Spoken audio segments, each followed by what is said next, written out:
Hello guys, welcome back to my channel and welcome back to my another video. So আজকের ভিডিওতে আমরা discuss করবো যে bank Nifty কীভাবে অ্যানালাইসিস করতে হয় আর বা নিফটি কীভাবে অ্যানালাইজ করতে হয়, ঠিক আছে? সো যাই হোক, বেশি টাইম নেবো না আজকে, জাস্ট একটু তাড়াহুড়োর মধ্যেই জিনিসটা দেখবো যাতে তোমাদের একটু টাইমটা কম লাগে। সো যাওয়া যাক চার্টে। ওকে, দেখো এটা হচ্ছে ওভারঅল ব্যাঙ্ক নিফটির চার্ট। এবার ব্যাঙ্ক নিফটির চার্টে কী দেখতে পাচ্ছি আমরা, ওভারঅল ডাউন ট্রেন্ড রয়েছে। আগের দিন যেমন বলেছিলাম মার্কেট ঠিক সেভাবেই কাজ করেছে, ঠিক আছে?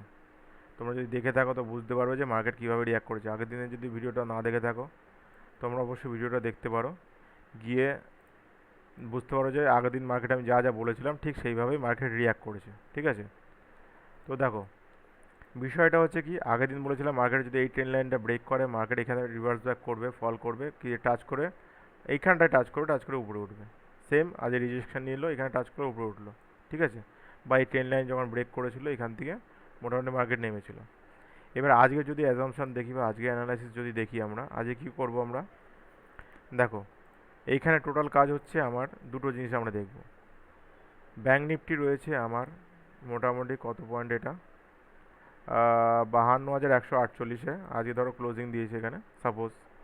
এইবার বিষয়টা হচ্ছে কি, মোটামুটি ব্যাঙ্ক নিফটি যদি 52,000-এর লেভেল যদি ব্রেক করে তাহলে কিন্তু মার্কেট প্রচুর ফল করবে, এক নম্বর, ঠিক আছে? এমন না যে ব্রেক করেই ফল করবে, না, হয়তো ব্রেক করলেও রিটেস্ট নেওয়ার জন্য একটু মার্কেট উপরে উঠবো। এই যে একটা ট্রেন্ড লাইন আসছে, ঠিক আছে, এখান থেকে রিটেস্ট নেবে দেন ব্রেক করবে, এইভাবেও একটা হতে পারে।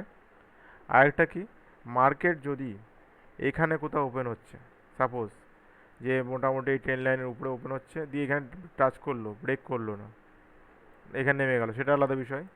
যদি এটা ব্রেক করে তাহলে মার্কেট আগে যাবে মোটামুটি 52,800 পর্যন্ত, দিয়ে ওখান থেকে একটা রিভার্স নিতে পারে, না হলে ডাইরেক্ট আমার এইটা ব্রেকআউট দিয়ে সাস্টেন করে মালটা মোটামুটি 53,000 কাছে যাবে। কিন্তু এতদূর যাওয়াটা সম্ভব না, কারণ আমি যেটা বলছি মার্কেট হচ্ছে এখন ওভারঅল ডাউন ট্রেন্ডে আছে, ঠিক আছে?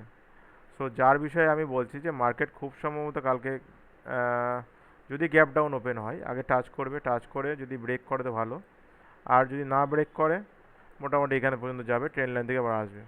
ব্রেক করলেও আমার সেম একই rejection, train line by resistance পর্যন্ত যাবে প্রথমে, দিয়ে এখান থেকে নামতে পারে। আদারওয়াইজ যদি রেজিস্ট্যান্সটাকে ব্রেক করে আবার উপরে ওঠে সেম এখানে যাবে। ওকে, তো তোমাদের লেভেল বললাম 52,000 লেভেলটা খুব ইম্পর্টেন্ট লেভেল আগের দিন মানে পরের দিনের জন্য। সো 52,000 লেভেলটা দেখবি, 52,000 লেভেলটা কী করছে। নিচে রিয়াক্ট করলে আমরা নিচের দিকে ভাববো, মোটামুটি টার্গেট 51,000, সরি 51,000 বলছি, মোটামুটি আমি টার্গেট যদি দেখি, ফার্স্ট টার্গেট আমার থাকবে মোটামুটি 51,519 পর্যন্ত, ঠিক আছে, মানে নিচের দিকে। তারপর সেকেন্ড টার্গেট মোটামুটি আমি দেখা গেল এই পর্যন্ত আছে, 51,200 কিংবা 211 পর্যন্ত এরকম, ঠিক আছে? আর যদি আপার সাইডে আমি দেখি, পুরো চারটা একটু ক্লিয়ার করে দিই, যদি আপ সাইডে আমি দেখি যে টার্গেট ফার্গেট কী হতে পারে, আপ সাইডে মোটামুটি এরকম জায়গায় যদি রিজেকশান নেয় 52,527-এর উপরে যদি বা 52,428-এর উপরে যদি মার্কেট থাকে, ঠিক আছে, এই জায়গাটা যদি থাকে তাহলে মার্কেট আগে এই 52,700-র কাছে যাবে, 700 750 কাছে যাবে। দেন এখান থেকে যদি সাস্টেন করে মার্কেট নিচে নামে সেটা আলাদা বিষয়, না হলে উপরে উঠবে। কিন্তু এটা সম্ভব নেই, সম্ভাবনাটা খুবই কম, মার্কেট সম্ভাবনা ডাউনই আছে, ঠিক আছে? তো যাই হোক, এটা গেল ব্যাঙ্ক নিফটি। আর এটা নেক্সট যাচ্ছে আমরা নিফটি ফিফটিতে। নিফটি ফিফটিতে যদি দেখি আমরা, নিফটি ফিফটিতে কী করার চেষ্টা করছে, ওভারঅল একটা ট্রেন্ড ছিল, ঠিক আছে? ওভারঅল যদি দেখি এটা আমার একটা ট্রেন্ড ছিল, সেটাকে তো অলরেডি অনেকদিন আগে ব্রেক করেছে। এখন মেন যেটা সমস্যা হচ্ছে সেটা নিফটিতে মোটামুটি কিছু কিছু ইম্পর্ট্যান্ট লেভেল উঠে আসছে, ঠিক আছে? যেমন যদি বলি আমি ইম্পর্ট্যান্ট লেভেলটা কি, ইম্পর্ট্যান্ট লেভেল হচ্ছে মোটামুটি আমার এই জায়গাটা যদি দেখি আমি, এই যে আজকে যেটা সাপোর্ট নিয়েছে, আজকে যে সাপোর্ট এরিয়াটা সেটা খুব ইম্পর্ট্যান্ট এরিয়া হবে কালকের জন্য। কারণ কালকেও যদি মার্কেট এইভাবে রিয়াক্ট করে, গ্যাপ ডাউন ওপেন হয়, দিয়ে সাপোর্ট নাই, দিয়ে মার্কেট উঠতে পারে, সেটা আলাদা বিষয়। যদি না হয় তাহলে মার্কেট কিন্তু নিচে সেই ডাইরেক্ট মোটামুটি 24,000 কাছাকাছি মার্কেট নামবে। ওকে, যেহেতু ওভারঅল ট্রেন্ড আমার ডাউনে রয়েছে, ওকে, ওভারঅল ট্রেন্ডটা কি আমার ডাউনে রয়েছে, যেমন কি এই জায়গাটা থেকে মার্কেট নামছে, এক নম্বর। মার্কেট কি করছে, মার্কেট নিশ্চয়ই চান্স নেবে, এখান থেকে গ্যাপ ডাউন হলো, সাপোর্ট নেবে, এখানে সাপোর্ট নিয়ে ওঠার চেষ্টা করবে।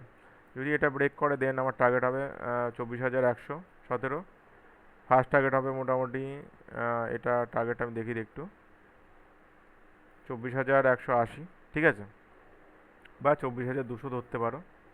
এটার উপর যদি ব্রেকআউট করে তো কোনো কথাই নেই, কিন্তু খুব সম্ভবত একটু টাফ আছে যাওয়া, ঠিক আছে। আর যদি নিচের কথা বলো, ওভারঅল আমি থিঙ্কিংটা নিচে রাখছি, কারণ সম্ভাবনা নিচের দিকেই বেশি। মোটামুটি এই যে লেভেলটা 24,000-এর যে লেভেলটা, এই লেভেলটা আমার টার্গেট হতে পারে ফার্স্ট, যেহেতু 100-তে রয়েছে।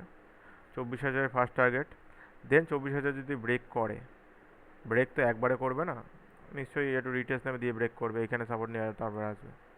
ওকে, এরকম প্ল্যানিং আছে আমার কালকের জন্য। দেন সম্ভবত টার্গেট মোটামুটি 23,900, 950 পর্যন্ত, ঠিক আছে, এরকম একটা বিষয়, বোঝা গেল। বা আমার টার্গেট থাকতে পারে একটা মোটামুটি এটা,